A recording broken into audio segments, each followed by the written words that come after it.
जालन्यातील स्वयंचलित हवामान केंद्रांमधील उपकरणांची छेडछाड झाल्याचा धक्कादायक प्रकार समोर आला आहे। जिल्ह्यामधील 49 स्वयंचलित हवामान केंद्रांपैकी तब्बल 40 केंद्रांमधील पर्जन्यमापक यंत्रांमध्ये छेडछाड करण्यात आल्याचं उघड झालंय। काही ठिकाणी पर्जन्यमापक यंत्रांचे रिंग तोडणे तर काही ठिकाणी यंत्रांवरती बर्फाचे तुकडे ठेवून प्रत्यक्षात पाऊस नसताना देखील पावसाची नोंद दाखवण्यात आल्याचं प्रशासनाच्या निदर्शनास आलं। दरम्यान याबाबत काही शेतकऱ्यांनी देखील तक्रार केलेली होती। या चुकीच्या नोंदींमुळे शेतकऱ्यांना दिशाभूल करणारी माहिती मिळण्याची आणि त्याचा शेतीवरती परिणाम होण्याची शक्यता व्यक्त करण्यात येते। या प्रकरणी जिल्हा प्रशासनाने 5 पोलीस ठाण्यांमध्ये अदखलपात्र गुन्ह्याची नोंद केलेली असून हवामान केंद्रांमधील उपकरणांची छेडछाड करणाऱ्यांविरोधात कठोर कारवाई करण्यात येईल असा इशारा जिल्हाधिकारी अमिषा मित्तल यांनी दिलाय। अंगावरचे कपडे सुद्धा या ठिकाणी भिजत नाही असा पाऊस आहे। काल परवापर्यंत काही शेतकऱ्यांच्या पेरण्या झालेल्या आहेत, काही शेतकऱ्यांच्या पेरण्या अद्यापही अजून झालेल्या नाही।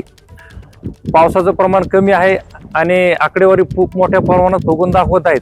प्रशासनाला विनंती आहे की आकडेवारी आणि प्रत्यक्षात त्यांनी तफावत असल्यामुळे प्रत्यक्षात येऊन पाहणी करावी आणि शेतकऱ्यावर जो काही अन्याय होणार आहे तो अन्याय झाला नाही पाहिजे। आज दुष्काळाची परिस्थिती आहे, शेतकऱ्याला न्याय द्यायची परिस्थिती असतानाही ही आकडेवारी पूर्ण त्याचा शोध शासनाने प्रशासनाने घेतला पाहिजे। तर या ठिकाणी ते 4 वेळेस टेम्परिंग झाल्याचे समोर आलंय।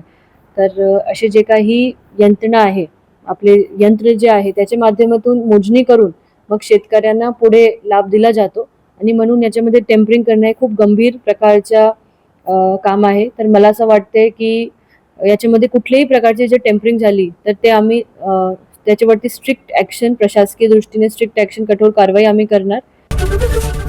एबीपी माझा, उघडा डोळे बघा नीट।